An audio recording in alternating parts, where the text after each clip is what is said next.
Hey, everybody! Hey, how you doing? I got a heavy night of movies. I got Live by Night and Patriots Day after this. They didn't, I gotta wait for Monster Trucks and Bye Bye Man for tomorrow. Yeah, I think maybe you should have split those up. Unfortunately, you aren't able to, but maybe one heavy and one piece of shit each night. You know what? Bye Bye Man actually is...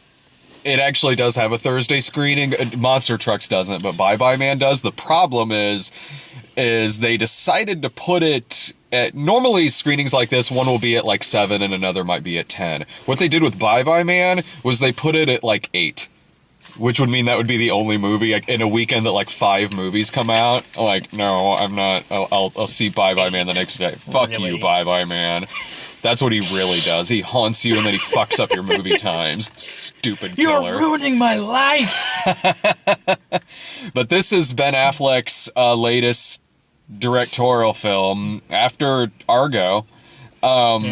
It's not getting... From what I've seen, not getting the greatest reviews in the world, which is unfortunate because I don't want there to ever be a bad Ben Affleck directed movie. I've loved every single movie he's directed.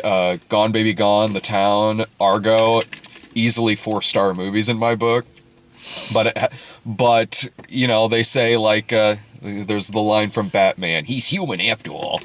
But you know what? The thing of it is, I really liked this movie. Yeah.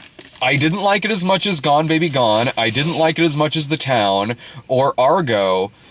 And I do have problems with this movie. But I was thoroughly entertained in this film. Right. When you told me, like, the Rotten Tomatoes score on this thing, I was taken aback. I looked that up after we saw the movie and was like, I really wanted to come into this movie fresh. I really, really did, beyond the trailers that I saw for it. Right. So afterwards, I was like, I'd heard some, like, mixed things about this from, like, Brian talking about, like, early screenings, but I was like, yeah, okay, well, I mean, I could still end up really liking the movie. Right. And there are problems with this movie. There really, really are. And it really, what it comes down to, in terms of the issues I have with it, is that, you know what? Some movies just need to be 3 hours long. And honestly, Ben Affleck, especially after Argo and the awards that movie got, Ben Affleck should be given faith to put out a 3-hour movie. Because I'm honestly positive that there is like a 3.5, maybe more hour version of this movie that's a fucking masterpiece that would probably be like the best movie he's made yet. And what this feels like to me is sort of like, you remember when there was a 2-hour cut of Once Upon a Time in America? Oh, Jesus. Now, granted, this isn't as bad as that, as like that cut of Once Upon a Time in America, or that like 2.5-hour cut of Heaven's Gate. This really does feel like it's a series of great scenes. Like, there's not a scene in this movie that's... Oh, really? We're going back to this again? Jesus. That shouldn't have happened. Short fucking leash on that. Damn. That's not happened yet in this car. That takes me back. Using Jillian's car again. Anyway, fuck, what was I saying? A very good sequence of scenes. Yeah, it's like there are great scenes in this movie. Like, not a scene wasted in this film. Every scene feels very important, but because this really feels like it's cut to 2 hours to fit in more screen time, it feels like it's a series of great scenes held together with Scotch tape. Yeah. Like, that there are parts that are just kind of missing and filled in with awkward narration. Yeah, expositional jumps. Yeah. Consider, I mean, you're talking... The movie starts at 1917. That's a prologue. It doesn't actually start in 1917. It actually starts in 1927. Uh-huh.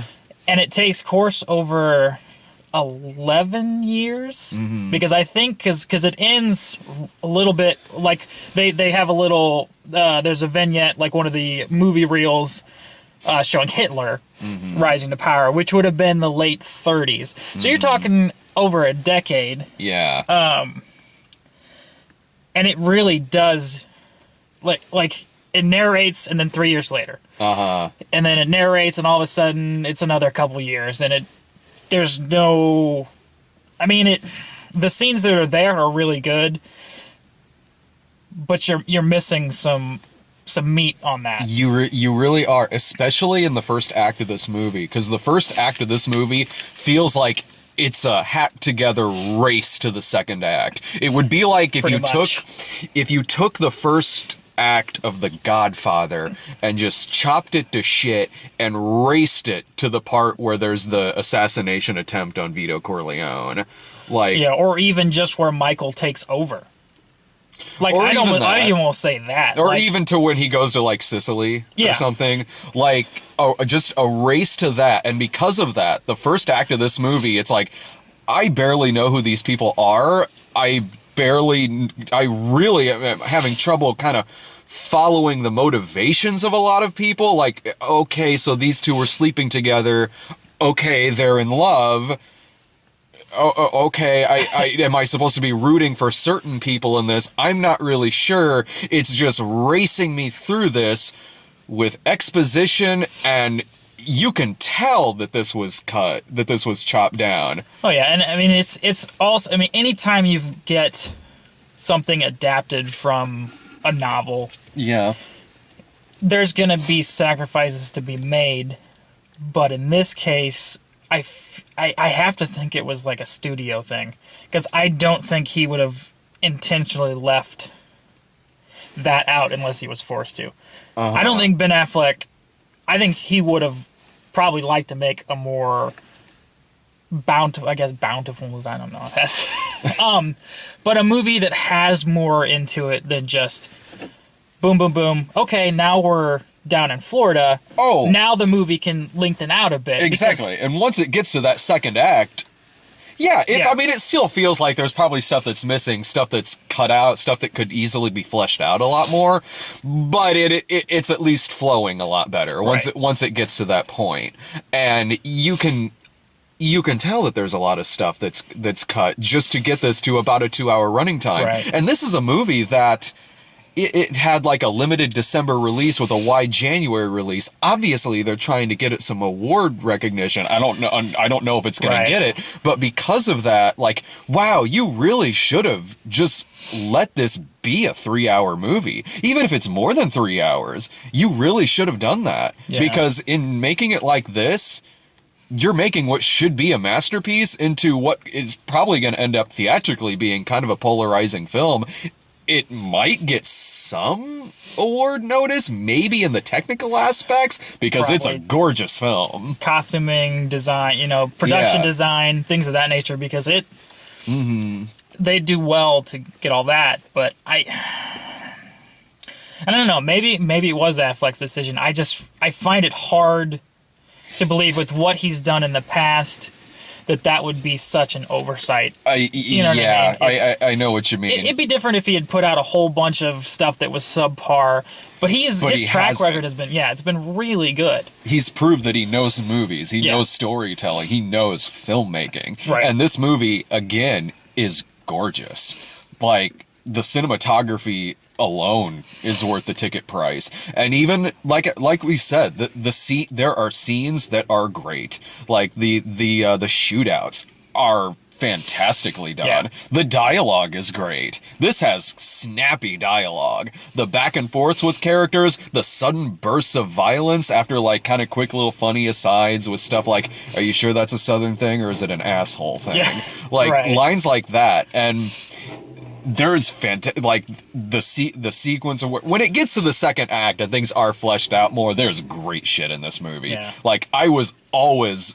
even in the first, when it gets past the first act, even in the first act, I'm like, okay, I do want to see where this is going, and I hope to God it slows down a little bit. And then when it does, I was always enthralled about where this movie was going next. Yeah. I was I was entertained. I was laughing. I was kept in suspense. There's the sequence where they fight against the Klan, and he goes into that Grand Wizard's office and just pops him in the head. Yeah. That sequence is great. Them going up against the religious woman who has practically started her own cult.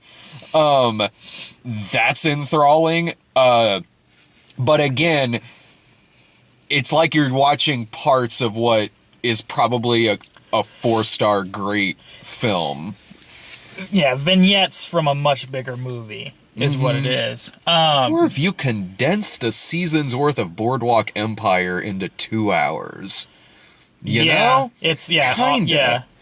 So, it's one of those movies where, there's a lot of films that drag with the expositional parts. Mm-hmm. This movie doesn't do that. Its 2-hour runtime it goes by pretty quick as far as, because you have so much action in it, you're not allowed to sit there and kind of take yourself back and contemplate what just happened. I was never bored. No, I was never bored by this film. It's not a boring film by any stretch of the imagination. Ben Affleck is great too. Yeah, he is, man. He knows his shit, and he loves Boston, man. He loves fucking Boston. I mean, for good reason, but still. Mm-hmm. There are some great supporting characters in this film. The performance Elle Fanning gives is haunting. As this former heroin addict sort of cult leader, she is scary in some scenes. And then that's another thing where it's not fleshed out. Like you see her once when Affleck's character gets to Tampa. You don't see her again until a plot point needs resolved. Mm-hmm. And then after that, you see her a couple more times, and that's it. No, she is. Yeah, one big thing about this is they establish this character to be pretty important to the story, and she is. Yeah. Like, there's a section of this movie where she is hugely important to what's going on, and she definitely plays into the climax of it with what happens in the climax. But the way that she's written out is fast. Right. Really fast, and it feels like something was deleted. It feels like, I don't know if that's the case, but that's just what it feels like. Right. Yeah, so whether it was an editing decision or something that was in the book, I again, with books, I feel like that character was probably fleshed out more. Certainly. Because, all you have is exposition. That's all you need with a book, all you get with a book. So you have to pull this stuff out more in order to get into the characters' heads, figure out their motivations. In the film, you don't have to do that as much, but this one does suffer from not including enough of that exposition where you can be like, okay, you like Affleck's character. Hey, phone! Sorry. I can't turn it off because we got the camera resting on it now. We've got it propped on that. Yeah. And a copy of Smokey and the Bandit and Flashdance. We got Crocodile Dundee back there How somewhere. fucking 80s and new age are we right now? So right now, somebody watching this is like searching around like, oh shit, is my phone going off? Right, what the hell's going on? It's one of those things where you like his character, but you never really... you're always kept at an arm's length. Yeah. You're never able to just, okay, I can fully get behind this guy. Mm-hmm. You like him because he's the protagonist of the movie. And because he's Ben Affleck. And, well, charismatic as fuck. He's likable. But it always seems like you never are able to get into his head as much. Mm-hmm. It's like he jumps from one thing to the next. And his motivations are shown to some extent, but not, what brings him to Tampa, that motivation, but then what keeps him there.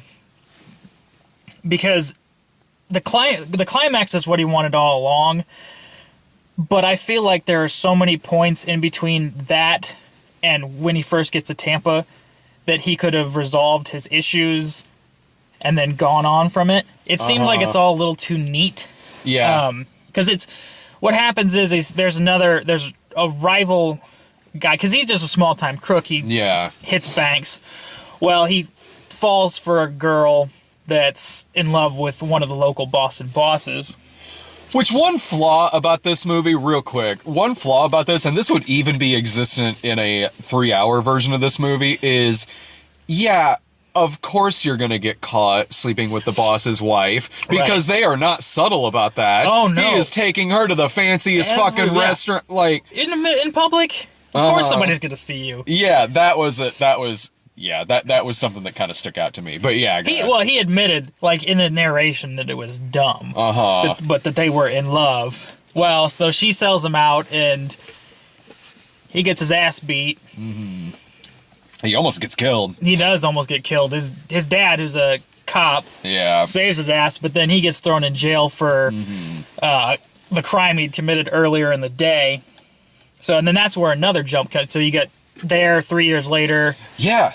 And that's all in the first act. That's all in the first act. Yeah. And you're right, because you're like, okay, I do know the motivation of this guy wanting revenge and everything, but you've raced to this plot point, so it's like, I know what his motivation is because you've at least kept that in, but I don't know much about this guy, so, I mean, yeah, when the movie actually slows down, you grow to like him a bit more, but man, does it fucking race to this point of the movie. The characters just jump in and jump out. Like you said, Elle Fanning's character jumps in, jumps out. The Boston boss jumps in and jumps out. It seems like it's only when it's appropriate. Well, it makes it feel very episodic in that sense. Like if this were a show, we would have an episode devoted to the Klan. We would have an episode devoted to Elle Fanning. Exactly. And then the finale would be what it is in this movie. And you're right about that, because of the pace that this movie is given. His girlfriend, who's the Affleck's girlfriend in the movie. It is, God damn it, Gamora. Zoe Saldana. Zoe Saldana. When she first popped up, I was like, is that Zoe Saldana or is that Tandy Newton? Tandy. I don't care, either one. Just come to daddy. No. I need to. Can you hold this for just a second? Woo! I need to.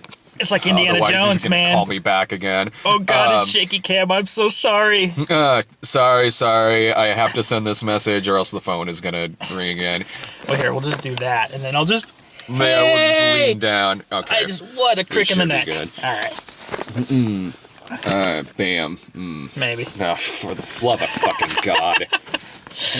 Technical difficulties. Hey, look at that. Hey, I can see. Thanks, you brought me back. Okay, so anyway, she drifts in and out of this movie, and the resolution of that is what you see in most movies like this. There's a thing that happens here between Affleck and her that you've seen. All right, look, we're gonna get into some spoilers here, but you've seen this in Godfather 3, Godfather Part 3, Scarface, honestly, even Heaven's Gate to an extent.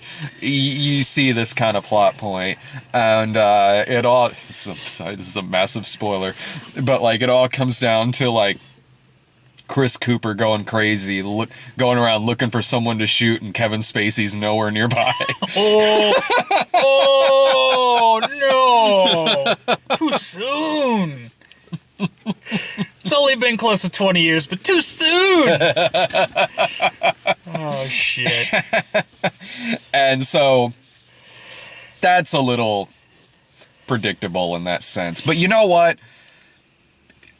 The positives of this movie are still there. Like we've said, it's never boring. It's fantastically made. I had to use the restroom at one point in this movie, and I hated having to do that because there are such important things in every scene for this film. Yeah. And it's a fantastically entertaining movie that I hated getting up to leave. Yeah, because you leave and then the Klan shows up. I'm like, what the fuck is this? Yeah. When the fuck did these guys show up? You know what? At least I didn't walk out on Anthony Michael Hall, who's in this movie. He should get more work. That dude is a chameleon of a fucking actor. He probably he's like, you know what? I'll do what I want. He's living off John Hughes money is what he's doing. He is. He hasn't needed to do a goddamn thing. He's like, all right, I feel like doing something this year. What do we got? Okay, let's do that. But you know what? Whenever he is in something, damn, he's great. Like, he steals his scene in this movie. Oh, yeah. Dude's got some fucking chops on him. Well, he should after, what, 30 fucking years of acting? I would hope that he would picked up a few things here and there along the way. He walks away with his scene in this fucking movie, man. A lot of those actors from then do. I love it when I see Andrew McCarthy pop up and stuff. Yeah, what the fuck does he do lately? That show, and this is the only reason I watched this show. He did that show with Joan Allen at The Family. Okay. I sat there and watched it. Show was dumb as shit, but yeah, I wanted to see Andrew McCarthy play creepy neighbor pedophile. He's the best part of that show. It'd have been even better if he had like a statue of Kim Cattrall or something in the. Yeah. Be like, here's my wife. Oh man, he screwed up. He got the Christy Swanson one. Oh no! Wrong one. Roll it back. Oh shit. But you know what?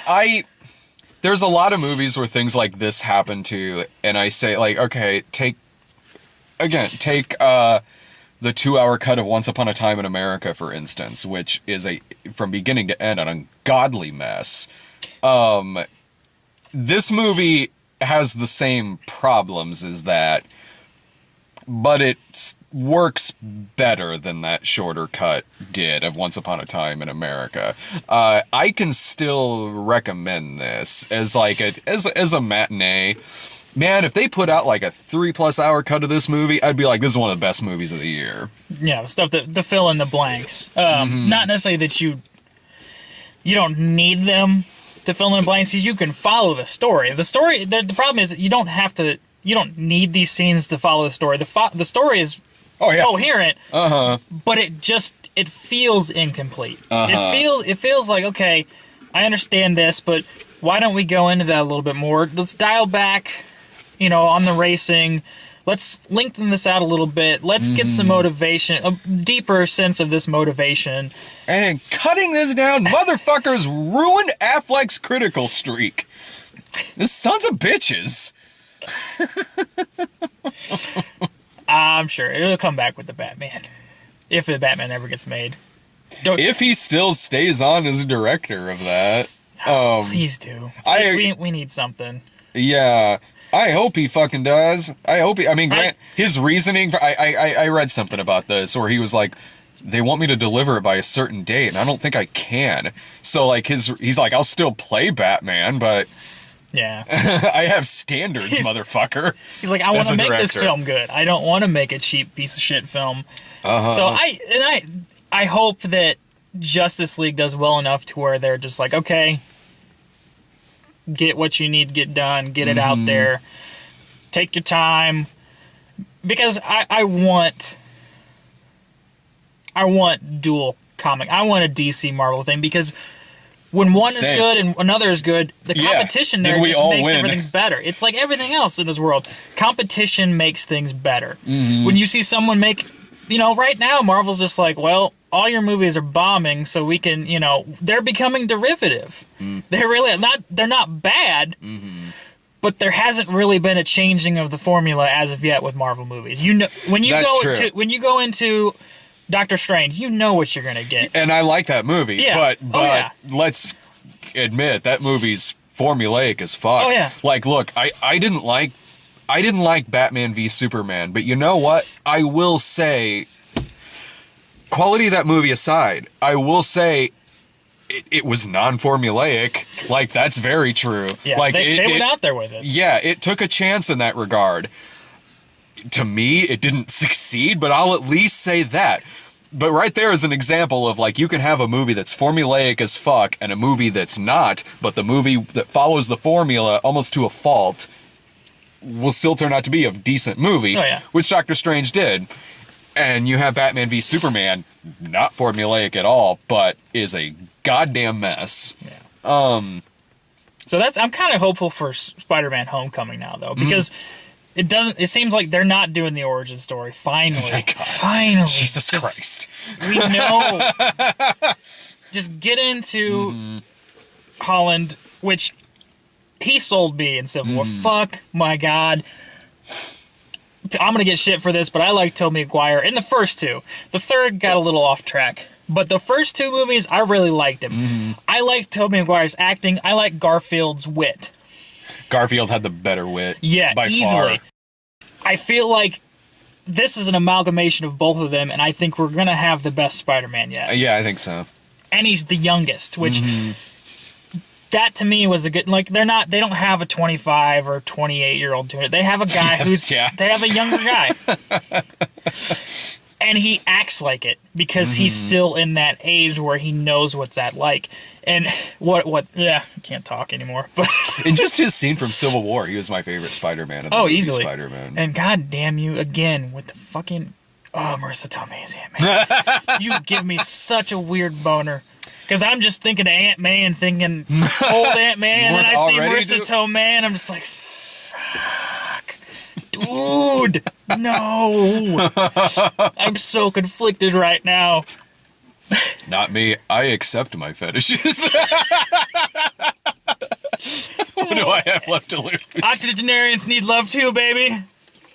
I want that on my gravestone. But anyway, Apparently that's how I die.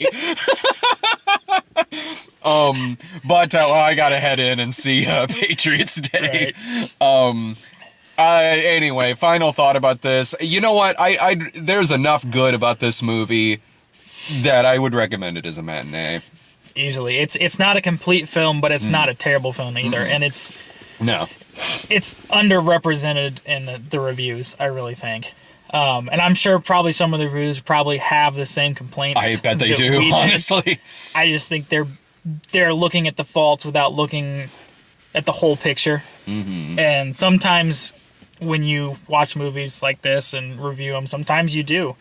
Sometimes you get a little too critical and you don't look at the film as a whole. And I feel like probably some of the reviews out there are doing that.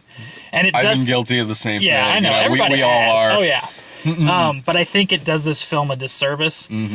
Just sit back and watch and enjoy. And if you do that, if you do that, you're going to have a good time. If you go in trying to pick apart, okay, why is this not expanded upon? Then you're going to start to see cracks, and the movie will still be good, but not as good if you just kind of sit back and just watch. And still keep an eye on the positive things about it. But yeah, so tomorrow, I got Patriots Day in a bit, and tomorrow is Bye Bye Man and Monster Trucks. Oh, Jesus. See ya.